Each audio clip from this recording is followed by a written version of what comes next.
ಈಗಾಗಲೇ ಬೆಲೆ ಏರಿಕೆಯಿಂದ ಹೈರಾಣಾಗಿರುವಂತಹ ಜನರಿಗೆ ಈಗ ಮತ್ತೊಂದು ಶಾಕ್. ಯಾಕಂತ ಹೇಳಿದ್ರೆ ಡೀಸೆಲ್ ಬೆಲೆ ಒಂದು ಸತಿ ಏರಿಕೆ ಆಯಿತು ಅಂತ ಹೇಳಿದ್ರೆ ಪ್ರತಿಯೊಂದು ವಸ್ತುಗಳ ಬೆಲೆಯೂ ಕೂಡ ಜಾಸ್ತಿ ಆಗುತ್ತೆ. ಅದರ ಮುಂದುವರೆದ ಸರದಿ ಇದು. ಡೀಸೆಲ್ ಬೆಲೆ ಹೆಚ್ಚಳದ ಹೊರೆ ಈಗ ಪೋಷಕರ ಮೇಲೂ ಕೂಡ ಬೀಳುತ್ತೆ. ಯಾಕಂತ ಹೇಳಿದ್ರೆ ವಾಹನ ಶಾಲಾ ವಾಹನ ಏನಿದೆಯಲ್ಲ ಅದರ ಶುಲ್ಕವನ್ನು ಹೆಚ್ಚಳ ಮಾಡೋದಕ್ಕೆ ನಿರ್ಧಾರ ಮಾಡಲಾಗಿದೆ. ಖಾಸಗಿ ಶಾಲಾ ವಾಹನಗಳ ಸಂಘದಿಂದ ನಿರ್ಧಾರ ಮಾಡಿದ್ದಾರೆ. ಪ್ರತಿ ಕುಟುಂಬಕ್ಕೆ ಈಗ ತಿಂಗಳಿಗೆ 500ರಿಂದ 600 ರೂಪಾಯಿ ಹೆಚ್ಚುವರಿ ಹೊರೆ ಆಗಬಹುದು. ಸದ್ಯಕ್ಕೆ ತಿಂಗಳಿಗೆ 2000ದಿಂದ 2100 ರೂಪಾಯಿ ಇದೆ, ಹೆಚ್ಚು ಕಮ್ಮಿ ಒಂದು ಅಂದಾಜು ಲೆಕ್ಕದಲ್ಲಿ ಅಂತ ಹೇಳಿದ್ರೆ. ಈಗ ಅದೇನಾದರೂ ಜಾಸ್ತಿ ಮಾಡ್ತೀನಿ ಅಂತ ಹೇಳಿದ್ರೆ 2500ರಿಂದ 3000 ರೂಪಾಯಿ ಕೂಡ ಆಗಬಹುದು. ಸೊ ಬಡ ಮಧ್ಯಮ ವರ್ಗದ ಪೋಷಕರಿಗೆ ಇದು ಹೊರೆ ಆಗೋದ್ರಲ್ಲಿ ನೋ ಡೌಟ್. ದರ ಏರಿಕೆ ಬಗ್ಗೆ ಎಸ್ ನಟರಾಜ್ ಶರ್ಮಾ ಮಾಹಿತಿ ನೀಡಿದ್ದಾರೆ. ಖಾಸಗಿ ಶಾಲಾ ವಾಹನ ಸಂಘದ ಅಧ್ಯಕ್ಷ ನಟರಾಜ್ ಶರ್ಮಾ. ಡೀಸೆಲ್ ಬೆಲೆ ಜಾಸ್ತಿ ಆಯಿತು ಅಂತ ಹೇಳಿದ್ರೆ ಸಹಜವಾಗಿ ಈ ಎಲ್ಲ ದರಗಳು ಕೂಡ ಏರಿಕೆ ಆಗ್ತಾನೆ ಹೋಗುತ್ತೆ. ಅಫ್ಕೋರ್ಸ್ ಈಗ ವಾಹನ ಚಾಲಕರು ಕೂಡ ಹೇಳೋ ಹಾಗೆ ನಮಗೂ ಕೂಡ ಹೊರೆ ಆಗ್ತಾ ಇದೆ. ಡೀಸೆಲ್ ಹಾಕಿಸ್ಬೇಕು ಅಂತ ಹೇಳಿದ್ರೆ ನಾವು ಹೆಚ್ಚುವರಿ ಹಣವನ್ನು ಕೊಡಲೇಬೇಕು. ಆ ಹಣ ಎಲ್ಲಿಂದ ಬರಬೇಕು? ಈಗ ನಮಗೆ ಪೋಷಕರೇ ಕೊಡಬೇಕಲ್ಲ. ಸೊ ಹಾಗಾಗಿ ನಾವು ಪೋಷಕರ ಮೇಲೆ ಇದನ್ನು ಹಾಕ್ತಾ ಇದ್ದೀವಿ ಅನ್ನುವಂಥದ್ದು ಕಾರಣ ಸಹಜ. ಯಾಕಂದರೆ ಡೀಸೆಲ್ ಬೆಲೆ ಜಾಸ್ತಿ ಆಯಿತು ಅಂತ ಹೇಳಿದ ಮೇಲೆ ಈಗ ನಾವು ಹೇಗೆ ಹಾಲಿನ ದರ ಏರಿಕೆ ಆಯಿತು ಅಂತ ತಕ್ಷಣ ಹೋಟೆಲ್ಗಳಲ್ಲಿ ಕಾಫಿ ಟೀ ಬೆಲೆ ಏರಿಕೆ ಆಯಿತು, ಅದೇ ರೀತಿ ಡೀಸೆಲ್ ದರ ಜಾಸ್ತಿ ಆಯಿತು ಅಂತ ಹೇಳಿದಾಗ ಡೀಸೆಲ್ನೇ ಆಶ್ರಯಿಸಿರುವಂಥ ವಾಹನಗಳು. ಸೊ ವಾಹನಗಳಿಗೆ ಡೀಸೆಲ್ ಬೇಕೇ ಬೇಕು. ನಿಮ್ಮ ಮಕ್ಕಳನ್ನ ಈಗ ಕರ್ಕೊಂಡು ಹೋಗಬೇಕು ಶಾಲೆಗೆ ಅಂತ ಹೇಳಿದ್ರೆ ಅದೇ ವಾಹನದಲ್ಲೇ ಕರ್ಕೊಂಡು ಹೋಗಬೇಕು. ಈಗ ನೀವೇನು 2000-2100 ರೂಪಾಯಿ ಕೊಡ್ತಾ ಇದ್ದೀರೋ, ಸೊ ಅದಕ್ಕೆ 500 ರೂಪಾಯಿ ಎಕ್ಸ್ಟ್ರಾ ಕೊಡಲೇಬೇಕಾಗುತ್ತೆ. ನೆಕ್ಸ್ಟ್ ಒಂದು ಅಂದಾಜು, ಇನ್ನೂ ಎಷ್ಟು ಅಂತ ಹೇಳಿಲ್ಲ. ಮುಂದಿನ ದಿನಗಳಲ್ಲಿ ಇದ್ರ ಬಗ್ಗೆ ನಾವು ತೀರ್ಮಾನ ಕೈಗೊಳ್ತೀವಿ ಅಂತ ಹೇಳಿದ್ದಾರೆ ನಟರಾಜ್ ಅವರು. ಸೊ ನೋಡಬೇಕು ಎಷ್ಟು ದರ ಜಾಸ್ತಿ ಮಾಡ್ತಾರೆ ಅಂತ. ಏಕಾಏಕಿ 500 ರೂಪಾಯಿ ಜಾಸ್ತಿ ಮಾಡ್ತಾರಾ ಅಥವಾ 200-300 ರೂಪಾಯಿ ಏನಾದರೂ ಜಾಸ್ತಿ ಮಾಡುವಂಥ ಒಂದು ಲೆಕ್ಕಾಚಾರ ಇದೆಯಾ? ಇದೆಲ್ಲವೂ ಕೂಡ ಮುಂದಿನ ಹಂತದಲ್ಲಿ ಗೊತ್ತಾಗುತ್ತೆ. ಬಟ್ ಪೋಷಕರಿಗೆ ಈಗ ಗಾಯದ ಮೇಲೆ ಬರೆ. ಎಲ್ಲ ಕಡೆಯೂ ಕೂಡ ಈಗ ಜಾಸ್ತಿ ಹಣವನ್ನು ಕೊಡಬೇಕಾದಂಥ ಪರಿಸ್ಥಿತಿ. ಸಂಬಳ ಅಷ್ಟೇ ಇದೆ, ಆದರೆ ಖರ್ಚುಗಳು ಜಾಸ್ತಿ ಆಗ್ತಾ ಇದೆ. ಇದು ಜನಸಾಮಾನ್ಯರ ಮೇಲೆ ಈಗ ಹೊರೆ ಬೀಳ್ತಾ ಇದೆ. ಹೋಟೆಲ್ಗೆ ಹೋಗಿ ಕಾಫಿ ಟೀ ಕುಡಿಬೇಕು ಅಂದರೂ ಜಾಸ್ತಿ ಹಣ ಕೊಡಬೇಕೀಗ ನೀವು. ಮಕ್ಕಳನ್ನ ಶಾಲೆ ಕಳಿಸ್ಬೇಕು ಅಂದರೂ ಜಾಸ್ತಿ ಹಣ ಕೊಡಬೇಕು. ಅಂಥ ದುಸ್ಥಿತಿ ಈಗ ಜನಸಾಮಾನ್ಯರಿಗೆ ಎದುರಾಗಿದೆ. ಯಾವುದೇ ಸರ್ಕಾರ ಇರಲಿ, ಯಾವುದೇ ಸರ್ಕಾರವನ್ನು ದೂಷಿಸ್ತಾ ಹೋದರೂ ಕೂಡ ಇದಕ್ಕೆ ಪ್ರಯೋಜನ ಅಂತೂ ಕಾಣಿಸ್ತಾ ಇಲ್ಲ. ಒಂದಂತ ಹೇಳಿದ್ರೆ ಇದರಲ್ಲಿ ಉದ್ದೇಶ ಅಂತ ಹೇಳಿದ್ರೆ ನಮ್ಮ ಶಾಲಾ ವಾಹನ ಚಾಲಕರಿಗಂತೂ ಯಾವುದೇ ಥರದಲ್ಲಿ ಅಂದರೆ ಪೇರೆಂಟ್ಸ್ಗಳಿಗೆ ಹೊರೆ ಆಗಬಾರ್ದು ಅನ್ನೋದೇ. ಆದರೆ ಏನಾಗಿದೆ ಅಂತೇಳಿದ್ರೆ ಇವತ್ತು ಏನು ಕಾಸ್ಟಿಂಗ್ ಬರ್ತಾ ಇದೆಯೋ, ಇವತ್ತು ಏನಾಗಿದೆ ಅಂತೇಳಿದ್ರೆ ಒಂದು ಕಡೆ ಪೆಟ್ರೋಲು ಡೀಸೆಲ್ ಬೆಲೆ ಮಾತ್ರ ಏರಿಕೆ ಆಗ್ತಾ ಇಲ್ಲ, ಸ್ಪೇರ್ ಪಾರ್ಟ್ಸ್ಗಳಿರ್ಬೋದು ಅಥವಾ ಈವನ್ ಎಲ್ಲ ಕೂಡ ಎಲ್ಲ ಥರದಲ್ಲೂ ಕೂಡ ಇವತ್ತು ಸರ್ಕಾರಿ ಅಂತ ಟ್ಯಾಕ್ಸು, ಇನ್ಶೂರೆನ್ಸು ಇದೆಲ್ಲ ಕೂಡ ಜಾಸ್ತಿ ಆಗಿದೆ. ಈ ಒಂದು ಹಿನ್ನೆಲೆಯಲ್ಲಿ ನಾವುಗಳು ಏನು ಮಾಡ್ತೀವಿ ಏನಂದರೆ ಡೆಫಿನೆಟ್ಲಿ ಮಕ್ಕಳಿಗೆ ಪೋಷಕರಿಗೆ ಜಾಸ್ತಿ ಹೊರೆ ಆಗದಿರೋಂಥ ಥರದಲ್ಲಿ ಪ್ರಯತ್ನಗಳನ್ನಂತೂ ಮಾಡ್ತೀವಿ.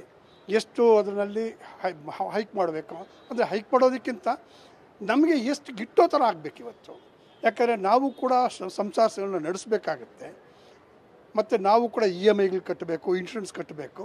ಇದರಲ್ಲಿ ನೋಡಿಕೊಂಡು ಎಷ್ಟು ಮಟ್ಟಿಗೆ ನಾವು ಪೇರೆಂಟ್ಸ್ಗಳಿಗೆ ಅನುಕೂಲ ಮಾಡಬೇಕು ಅದನ್ನು ಮಾಡ್ತೀವಿ. ಬಟ್ ಒಂದಂತ ಹೇಳಿದ್ರೆ ಈ ಎಷ್ಟು ಮಟ್ಟಿಗೆ ಎಷ್ಟು ಕಡಿಮೆ ಹೈಕ್ ಮಾಡಬೇಕಾದ್ರೆ ಅದನ್ನು ನಾವು ನಮ್ಮಲ್ಲಿ ಕೂತ್ಕೊಂಡು ಚರ್ಚೆ ಮಾಡ್ತೀವಿ. ಆದರೆ ಒಂದು ಥರದಲ್ಲಿ ನಾವು ಏನು ಮಾಡ್ತಿದ್ದೀವಿ ಅಂತೇಳಿದ್ರೆ ಸರ್ಕಾರದ ಈ ನೀತಿಗಳಿದೆಯಲ್ಲ, ಯಾವುದೇ ನೀತಿಗಳು ಕೇಂದ್ರ ಸರ್ಕಾರ ಆಗಿರ್ಬೋದು, ರಾಜ್ಯ ಸರ್ಕಾರ ಆಗಿರ್ಬೋದು, ಇವ್ರ ಬೆಲೆ ಏರಿಕೆ ನೀತಿಗಳನ್ನು ಕಡಾಖಂಡಿತವಾಗಿ ನಮ್ಮ ಸಂಘಟನೆ ಕರ್ನಾಟಕ ಸಂಯುಕ್ತ ಶಾಲಾ ಹಾಗೂ ಲಘು ವಾಹನ ಚಾಲಕರ ಸಂಘ AUTUCಗೆ ಸಂಯೋಜಿತ ಆಗಿರೋದು ಇದನ್ನು ಕಡಾಖಂಡಿತವಾಗಿ ವಿರೋಧಿಸುತ್ತೆ ಈ ಒಂದು ಬೆಲೆ ಏರಿಕೆಗಳನ್ನ. ಓಕೆ, ಈಗ ಒಂದೊಮ್ಮೆ ಏರಿಕೆ ಆಗೋದಾದರೆ ಎಷ್ಟು ಏರಿಕೆ ಆಗ್ಬೋದು ಸರ್? ಅದು ಡಿಸ್ಟೆನ್ಸ್ ಮೇಲೂ ಡಿಫ್ರೆನ್ಸ್ ಆಗುತ್ತೆ. ಯಾಕಂತೇಳಿದ್ರೆ ಇವತ್ತು ಪ್ರಾಬಬ್ಲಿ ಏನಂದರೆ ಅದು ಡಿಸ್ಟೆನ್ಸ್ ಮೇಲೆ ಆಗುತ್ತೆ. ಅದನ್ನು ಇನ್ನೂ ನಾವು ಕೂತ್ಕೊಂಡೇ ಡಿಸೈಡ್ ಮಾಡಬೇಕಾಗುತ್ತೆ. 100 ರೂಪಾಯಿ ಆಗ್ಬೋದು, 200 ರೂಪಾಯಿ ಆಗ್ಬೋದು. ಡೆಫಿನೆಟ್ಲಿ ಅದನ್ನು ಹೆತ್ತವರುಗಳಿಗೆ ಹೊರೆನೂ ಆಗಬಾರ್ದು, ಪೇರೆಂಟ್ಸ್ಗಳಿಗೆ ಹೊರೆ ಆಗಬಾರ್ದು.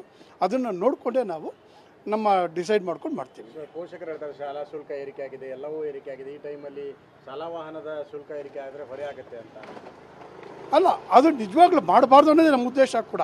ಆದರೆ ಈ ಕಂಡೀಷನ್ ಹೇಗಾಗಿದೆ ಅಂದರೆ ಸರ್ಕಾರ ಯಾವ ರೀತಿಯಲ್ಲಿ ಮಾಡ್ತಿದ್ದಾರೆ ಅಂತ ಹೇಳಿದ್ರೆ ಎಲ್ಲರ ಮೇಲೂ ಕೂಡ ಇವತ್ತು ಹೊರೆ ಆಗ್ತಾ ಇದೆ. ಸರ್ಕಾರದ ನೀತಿ ಅದು.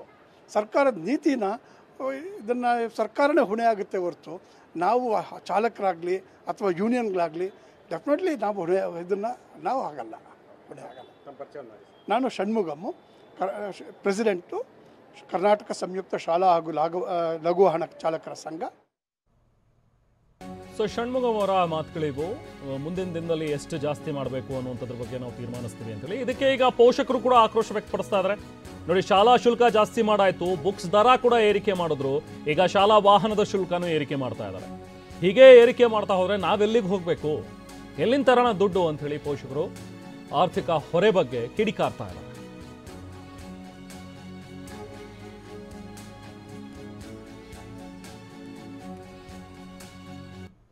ಖಾಸಗಿ ಶಾಲೆಯವರು ಕೂಡ ಮಕ್ಕಳ ಬಸ್ಗಳಿದಾರಲ್ಲ, 500ರಿಂದ 600 ರೂಪಾಯಿ ಇರುತ್ತಾರಂತೆ. ಪೋಷಕರಿಗೆ ಹೊರೆ ಆಗುತ್ತೆ, ಖಂಡಿತ ಹೊರೆ ಆಗುತ್ತೆ. ಯಾಕೆ ಹೊರೆ ಆಗಲ್ಲ? ದಿವಸ ಸ್ಕೂಟಿಯಲ್ಲಿ ತಂದು ತಂದೆ ತಾಯಿಗಳು ಬಿಡ್ತಾ ಇರ್ತಾರೆ.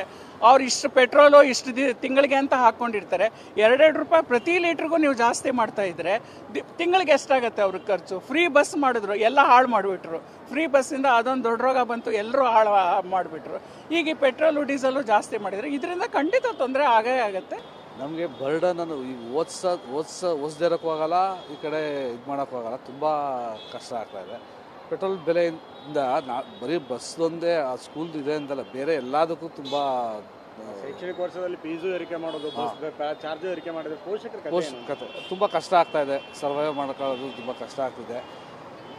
ಇದಕ್ಕೇನಾರ ಗೌರ್ಮೆಂಟ್ ಅವರು ಬೇಡ ನನ್ನ ಪ್ರಕಾರ ಬೇಡ. ಹೊರೆ ಅಂತ ಆಗತ್ತೆ, ಅವರೇನು ಮಾಡೋಕ್ಕಾಗಲ್ವಲ್ಲ. ಅದು ಅಮೌಂಟ್ ಬಂದು ಎಲ್ಲ ಕಡೆ ಡಿವೈಡ್ ಆಗ್ತಾ ಐತಲ್ಲ, ಪಬ್ಲಿಕ್ಕೆ ಬೇರ್ ಮಾಡಬೇಕಾಗ್ತದೆ. ಕಾಸ್ಟ್ ಜಾಸ್ತಿ ಆಗ್ತಾನೇ ಇದೆ.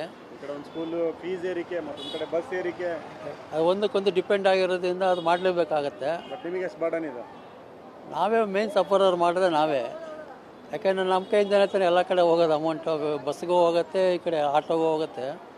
ಅದರಿಂದ ಗೌರ್ಮೆಂಟ್ ಅವ್ರು ಏನಾರ ಮಾಡಿದ್ರೇ ಅದು ನಾವೇನು ಮಾಡೋಕ್ಕಾಗಲ್ಲ. ಕಡೆ ಫೀಸ್ ಏರಿಕೆ, ಒಂದು ಕಡೆ ಬಸ್ಗಳ ತುಂಬ ಬರ್ಡನ್ ಆಗೋಗಿದೆ ಸರ್. ನಮ್ಮಂಥ ಮಿಡಲ್ ಕ್ಲಾಸ್ಗೆ ತುಂಬಾ ಬರ್ಡನ್ ಅದು ಸ್ವಲ್ಪ ನೋಡಿ ಮಾಡಬೇಕು ಗೌರ್ಮೆಂಟ್ನು.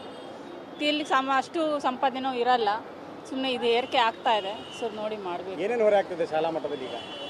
ಎಲ್ಲನೂ ಹೊರೆನೇ, ಬುಕ್ಸು ಹೊರೆ, ಫೀಸು ಹೊರೆ, ವ್ಯಾನ್ ಫೀಸು ಹೊರೆ, ಎಲ್ಲನೂ ಹೊರೆನೇ ಇವಾಗ. ಮತ್ತಷ್ಟು ಡೀಟೇಲ್ಸ್ ಬಿಡೋಣ. ನಾವು ಪ್ರತಿನಿಧಿ ವಿನಯ್ ನಮ್ಮ ಜೊತೆಗೆ ಜಾಯ್ನ್ ಆಗಿದ್ದಾರೆ. ವಿನಯ್, ನಿಜಕ್ಕೂ ಕೂಡ ಗಾಯದ ಮೇಲೆ ಬರೆ ಅನ್ನುವಂಥದ್ದು ಅಕ್ಷರಶಃ ಸತ್ಯವಾದಂತಹ ಮಾತು ಈ ಪ್ರಕರಣದಲ್ಲಿ. ಯಾಕಂದ್ರೆ ನೋಡಿ, ಪ್ರತಿಯೊಂದು ರೇಟ್ ಕೂಡ ಈಗ ಜಾಸ್ತಿ ಆಗ್ತಾನೆ ಹೋಗ್ತಾ ಇದೆ. ಹೋಟೆಲ್ಗೆ ಹೋಗಿ ಕಾಫಿ ಕುಡೀರಿ, ತಿಂಡಿ ಮಾಡಿ, ಅಥವಾ ಎಲ್ಲಾದರೂ ಹೋಗಿ ಸುತ್ತಾಡ್ಕೊಂಡು ಬನ್ನಿ, ಏನೇ ಮಾಡಿದ್ರು ಕೂಡ ರೇಟ್ ಜಾಸ್ತಿ ಆಗ್ತಾ ಇದೆ. ಅಷ್ಟೇ ಯಾಕೆ, ದಿನನಿತ್ಯ ಬಳಸುವಂಥ ವಸ್ತುಗಳು ಕೂಡ ಈಗ ಜಾಸ್ತಿ ಆಗ್ಕೂತಿವೆ ಅಂತ ಹೇಳಿದ್ರೆ ಇದರ ನೇರ ಪರಿಣಾಮ ಆಗ್ತಾ ಇರುವಂಥದ್ದು ಜನಸಾಮಾನ್ಯರಿಗೆ, ಅದರಲ್ಲೂ ಕೂಡ ಮಿಡ್ಲ್ ಕ್ಲಾಸ್ ಜನರಿಗೆ. ಈಗ ಶಾಲಾ ವಾಹನದ ಫೀಸ್ ಕೂಡ ಜಾಸ್ತಿ ಮಾಡ್ತೀವಿ ಅಂತ ಕೂತಿದ್ದಾರೆ. ಎಷ್ಟು ಜಾಸ್ತಿ ಮಾಡ್ತಾರೆ, ಇದ್ರ ಬಗ್ಗೆ ಏನಾದರೂ ಲೆಕ್ಕಾಚಾರ ಗೊತ್ತಾಗಿದೆಯಾ? ಇದಕ್ಕೆ ಯಾವ ರೀತಿಯಾದಂಥ ರಿಯಾಕ್ಷನ್ಸ್ ಈಗ ಬರ್ತಾ ಇದೆ ವಿನಯ್? ಖಂಡಿತ ರೆಹಮಾನ್, ಸದ್ಯಕ್ಕೆ ನಂದಿನಿ ಹಾಲಿನ ಬೆಲೆ ಏರಿಕೆ ಬೆನ್ನಲ್ಲೇ ಸಾಲು ಬೆಲೆ ಏರಿಕೆ ಒಂದು ರೀತಿಯಂಥ ಮಧ್ಯಮ ವರ್ಗದವರ ಹೊಟ್ಟೆ ಮೇಲೆ ಹೊಡೆಯುವಂಥ ಪ್ರಯತ್ನ ಆಗ್ತಾ ಇದೆ ಅನ್ನುವಂತಹ ಆಕ್ರೋಶ ಜನರ ಮಧ್ಯೆ ಕೇಳಿ ಬರ್ತಾರಂಥ ಮಾತುಗಳು. ಯಾಕೆಂದರೆ ಸದ್ಯಕ್ಕೆ ಒಂದೊಂದೇ ದಿನದಿಂದ ದಿನಕ್ಕೆ ಒಂದೊಂದರ ಬೆಲೆ ಏರಿಕೆ ಆಗ್ತಾ ಇದೆ. ಹಾಲು ಆಯಿತು, ಈಗ ನೀರಿನ ಬೆಲೆ ಏರಿಕೆ ಆಯಿತು, ಈ ನಡುವೆ ಕಾಫಿ ಟೀ ಹೋಟೆಲ್ ಮಾಲೀಕರು ಕೂಡ ಕೆಲವೊಂದಿಷ್ಟು ಬೆಲೆಯನ್ನು ಏರಿಕೆ ಮಾಡಿಕೊಂಡ್ರು. ಹೀಗೆ ಪ್ರತಿನಿತ್ಯವೂ ಕೂಡ ಬೆಲೆ ಏರಿಕೆ ಎನ್ನುವಂತಹ ನೇರ ಬಿಸಿ ಇದು ಜನರ ಮೇಲೆ ತಡ್ತಾ ಇದೆ. ಈಗ ಸದ್ಯಕ್ಕೆ ಅಬಕಾರಿ ಸುಂಕ ಆಗಲಿ ಮತ್ತು ಪೆಟ್ರೋಲ್ ಡೀಸೆಲ್ ಮೇಲಿನ ಬೆಲೆ ಏರಿಕೆ ಆಗಲಿ, ಇವೆಲ್ಲವೂ ಕೂಡ ಈಗ ಪೆಟ್ರೋಲ್ ಮಾಲೀಕರು ಕೂಡ ಏನು ಹೇಳ್ತಾ ಇದ್ದಾರೆ, ಅದನ್ನು ಹೋಗಿ ಪೆಟ್ರೋಲ್ ಡೀಸೆಲ್ ಬೆಲೆ ಏರಿಕೆ ಮೇಲೆ ಹಾಕ್ತಾ ಇದ್ದಾರೆ.